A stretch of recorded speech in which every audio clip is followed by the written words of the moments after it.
Hey, welcome to Trinity Church and our Bible in a Year podcast. I'm Pastor Mike, and joining us today is Kevin Covey to talk about the second half of Acts of the Apostles. So, Kevin, say hi to everyone. Hello, everyone. Thank you. So before we dive in, here's a quick reminder of what we're doing here. So Trinity's theme for the year is alive and active, which comes from Hebrews 4:12, which says that the Word of God is alive and active. It is sharper than a double-edged sword, and it reveals the thoughts and intentions of our hearts. So as a part of that theme, we are on a journey as a whole church to read the entire Bible in 1 year, knowing that God's Word has a transformative effect on how we think about the world and how we navigate it. And the reason why we trust the Scriptures to guide our everyday lives is because we believe that the Bible is the inspired Word of God. And though it is filled with many books with many different voices and genres, we believe that together it creates one unified story that leads us to Jesus. And so, before we get into our scripture, though, let's get to know our guest a little bit better. So, for those of you that don't know, Kevin is one of our Trinity students, super volunteers. And last week, he did something really cool with the youth, along with Chris Randall, our student minister. You want to tell the people what y'all did? Yeah, thanks. It was so fun. So Chris Randall, who's been amazing at all of our youth ministry programs, he came up with this idea of having kind of a Last Supper, if you will, for Thanksgiving. And we had never done it before.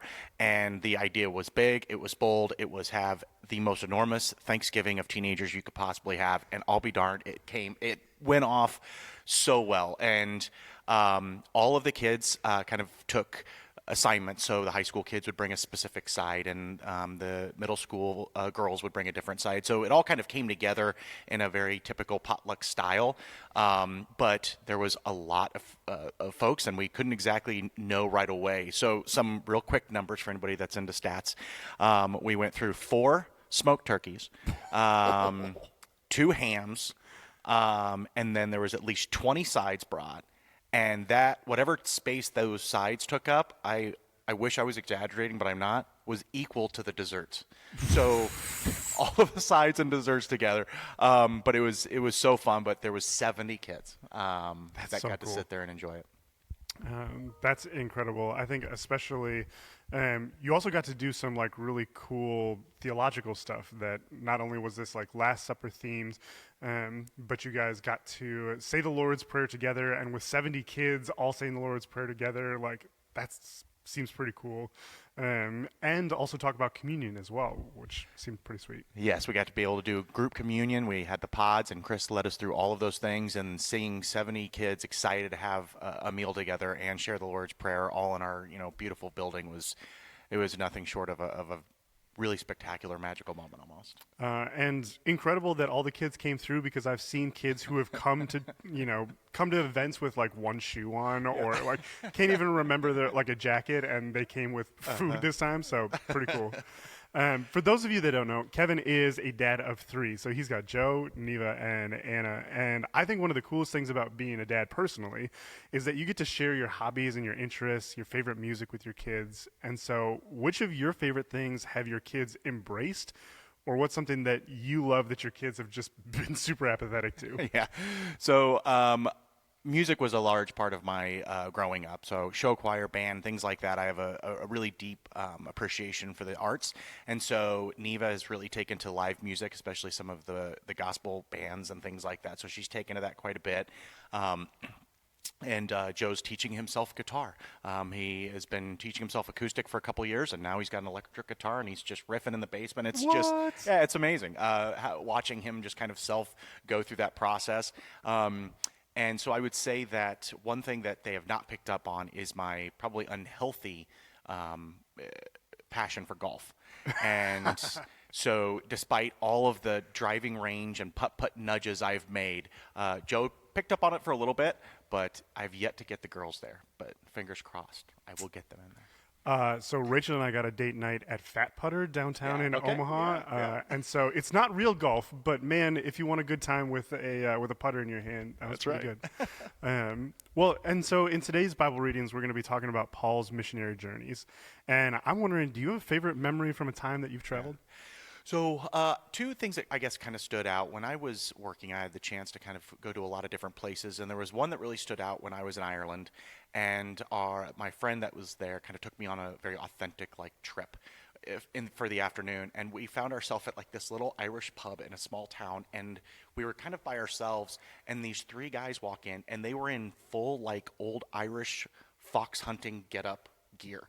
And they came in, I thought it was like some type of costume, and he said, oh yeah, they're probably coming in from a fox hunt. I said, you got to be kidding me. And then on the way home, there was this kind of overcast, massive green hillside with sheep grazing.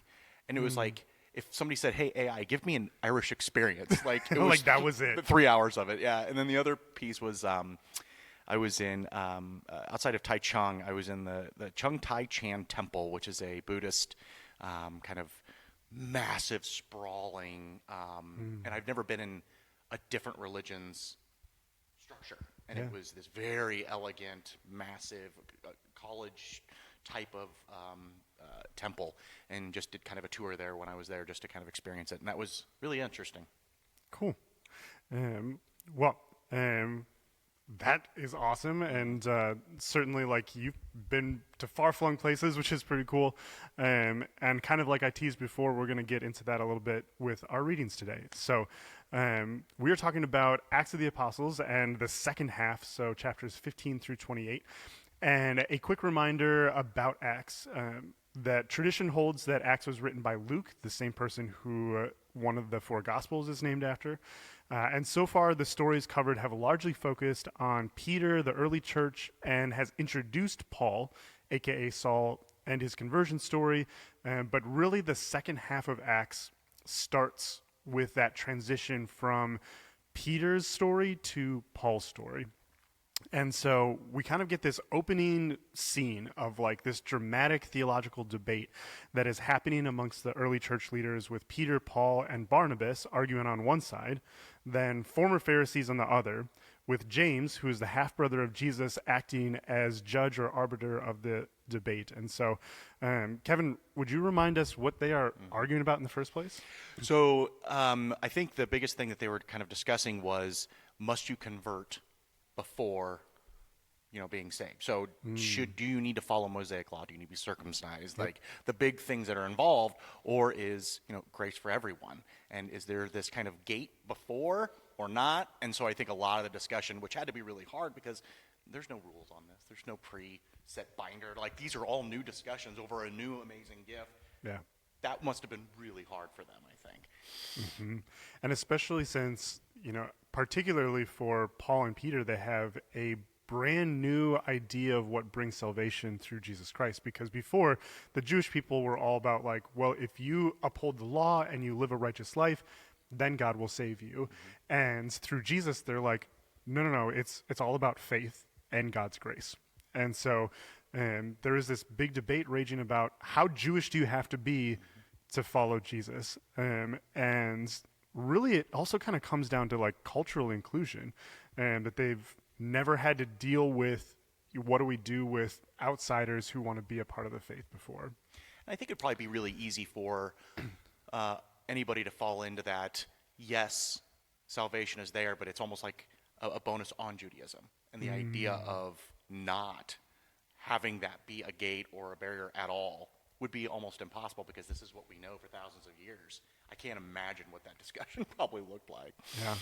And I feel like it is such a natural intuition that people who are religious have. And so I think even in the 21st century, when new people walk through the doors of our church, like there's a certain expectation of like, well, man, if you want to be a part of our church, you have to dress a certain way or act a certain way or behave a certain way, and then you can be a part of us. When in fact, this whole debate is all about like, no, believe first. And there are some things that are still important, but maybe, a little bit of snip is maybe not the most important thing. Yeah. I think it's really interesting where James makes his distinction. So eventually he sides on the side of Paul and Peter and Barnabas. But then he does say that there are some things that you should still abstain from. And he talks about abstaining from eating food of animals that have been strangled, eating food that has been offered to other idols or false gods, and to refrain from sexual immorality. And so I think it's interesting that there's a little bit of give and take of there are some things that are still important to us to behave a certain way in our Christian faith, but that is not what saves us. And so, yeah, I just think it's interesting. And also maybe how they came to their conclusion. Like, did that strike you at all? Yeah, if I put myself in that place, and what we're having a debate on is the Mosaic law and the strict rules of Judaism do not apply, parenthesis, except. Yeah. And then all of a sudden there's this conversation of, okay, these are the non-starters. So this is what's not okay. Yep.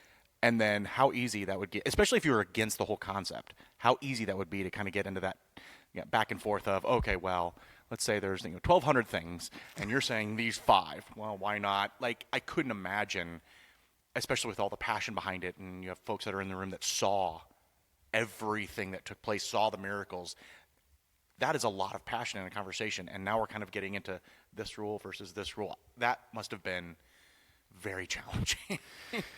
Yeah, because it's interesting that it's a decision that doesn't seem to be made democratically, but it is made communally, which takes a lot of patience to like weave through those things. And it does feel like there is saying like, look, salvation has nothing to do with following the law, and also we're not opening the floodgates for you to act however you want.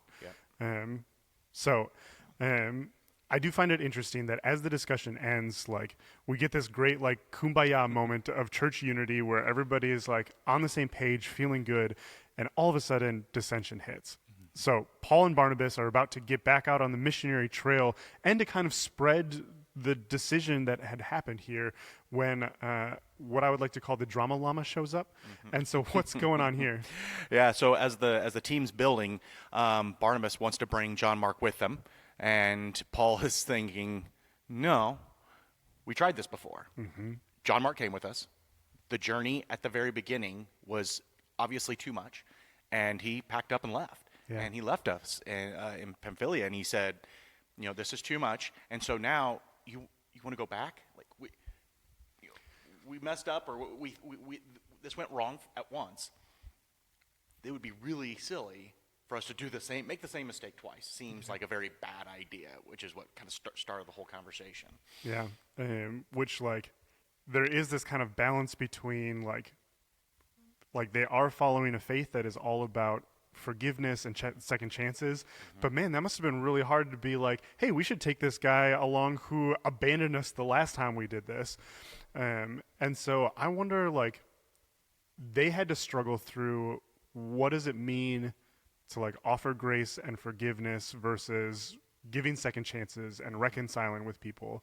And so I'm wondering, like, I don't know, how do we still navigate that today when we talk about like whether we take people along with us for church? Yeah, I think nowadays, at least, we have kind of a lot of history that's documented that we can learn from mistakes. And there are a lot of things that are available to us. But when I think about that moment of, yes, there is forgiveness, but there had to be this discussion of, yeah, we agree there should be forgiveness, but this is too important. We can't get this wrong. So we need to reduce all of the things that might make it or help it go wrong, and bringing on something that we know didn't work out. This is too critical. And I think we face that a lot. I know I face it in my family of, forgive versus discipline versus I'm not going to make the same mistake twice. Yeah. And do you open the door for that? And I would imagine that's very difficult of that moment where this is too important to get wrong. We're about to go across seas and go into environments that might not want to hear what we have to say at all. So they're not safe environments. There's a lot of risk to it. Where we find that balance, and I think today, luckily, at least in the church, we have a lot of history and a lot of gifts and a lot of love to show that the end of forgiveness doesn't mean there are no boundaries. Yeah. What I think is really fascinating is that God chooses to use both branches of this disagreement for good. Because Barnabas basically restores John Mark. Eventually, again, according to tradition, John Mark is the one who authored the Gospel of Mark. After whatever this dissension or debate has taken place. And at the same time, it allows Paul to take on new partners. And so he takes along Silas and Timothy, of which his mentorship of Timothy led to 2 letters that are now like in our canon of scripture, as Timothy is like leading the young church and Paul's giving him advice on like how to run it. And so it's really interesting that like, even though these guys disagreed, like God was still able to use it for good. So as we continue on in our story, Acts 16 through 20, we hear exclusively about what Silas, Timothy, and Paul's branch of the missionary adventures look like. And I think it'd take a little bit too long to unpack them all, but of the like, I don't know, 6 or 7 like really big stories in there, what are 2 of them that really stood out to you? So one of the things in Acts 17 discusses kind of the idols. So as he enters Athens, and it's just, I mean, it's a buffet of gods, and either statues or memorials, and it's just all of these things. And so he knows he's walking into this very either dangerous or confusing, or I can't imagine what that must be. I'm coming in with one God, and I'm about to try to change your minds on everything you've ever known. And then he sees this statue of to the unknown God. And so then he uses that as almost a strategy to help open the door, saying, look, you have all these gods, and you're so afraid, and you're so nervous that you left one out, that you put this one here. Well, guess what? I have that one. And you should, and because he's going into Athens where all the intellectuals are, and where all the artists are, like all of the big wigs, if you will, are there, and he gets to walk in and use their own idol or their own concept to just open that door to start having those discussions and going against these kind of heavy hitters. I thought from a strategic standpoint, that was so brilliant. Yeah, and that's something that I think to make like a modern parallel is that Paul uses what is going on culturally in Athens to be able to testify to Yahweh and to Jesus in a way that I think sometimes we miss out on that opportunity today when we see people thirsting for spirituality. They want a connection with God, and sometimes the ways that they may misunderstand it or get it wrong, we kind of tell them like, oh, you're bad, we're going to stay away from you. That there's a lot of people in ministry who would look at people who are super into tarot cards or Ouija board or crystals or any of these sorts of things that might be like akin to witchcraft. And some Christians' response is to say like, oh, those things are evil, like I need to stay as far away from you as possible. I think that the way that Paul would see it is saying like, look, you're thirsting for a connection with the true God. You know that the spiritual realm exists, but let me point you in the right direction. And I think that that's what's really brilliant about Paul's evangelism is that he's able to see the best in a situation where people are really far from God, but can use that as an in to testify to God. So yeah. That one's a really cool story. What else stuck out to you? You know, I really enjoyed learning about the Priscilla dynamic. And so as he's kind of in Corinth and he finds a fellow tent maker. So Paul has a history of tent making, and he finds a fellow tent maker, and he says, oh, and in a kind of rough way, you know, she gives him a job. And now you can support yourself. You can do what you want. Yeah. I'm on board with the missionary work, but we can kind of both. So there's this interesting kinship. And then she becomes kind of this leader, not just support in any way. I mean, she is absolutely out front and helping with the mission work, which culturally back then was obviously something that is unfamiliar to everyone. So now we're in Corinth, which obviously everybody has their own challenges, but you have a woman preaching something new, preaching something different, and just that partnership with them, keeping him safe, keeping him funded, that whole development is, like, there's like 3 or 4 different layers to how amazing that all that was for a couple of years. Yeah, especially since, I mean, I'm a big sports fan, and so I'm fascinated by like coaching trees, like in sports of like this guy was the head coach and had these guys as assistants, and then they went to become head coaches somewhere else. And like Paul really with Priscilla, Aquila, and Apollos really creates his own like discipleship tree. And even in his letter to the Corinthians later, like really uplifts the work of Priscilla and Aquila very personally, and it's like, man, they're doing an awesome job raising up people, which again, like, and Priscilla being a woman who is not just, you know, somebody who is passively absorbing the faith, but is teaching other people the faith, I think is really cool. Yeah. So love all these stories. So finally we start to get towards the final chapters of Paul's life. And so he comes back to Jerusalem at one point, and just like in many places, faces opposition from the Orthodox Jews that are there. He gives this impassioned testimony about Jesus and his own conversion story. So it's interesting that we both get what he remembers about his own story in chapter 22, and then in chapter 9, like, we get the like didactic, like, third person view of his story. And it's funny that like he gives this impassioned testimony about who Jesus is and how he got converted, and is met by a crowd who's like, let's get rid of this scum. Right. This seems very familiar. Yeah.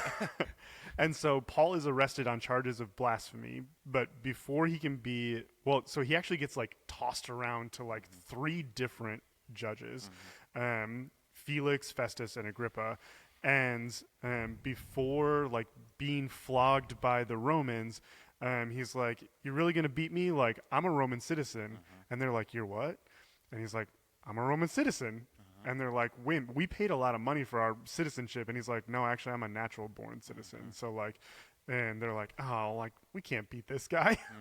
And so like that gets into like, it triggers the judicial layers of like the Roman Empire, which prolongs Paul's ministry in a way, that he spends a lot of time like on trial as a prisoner, and yet he keeps doing ministry the whole way. So I'm wondering what sticks out to you from his various trials in front of Felix, Festus, and Agrippa.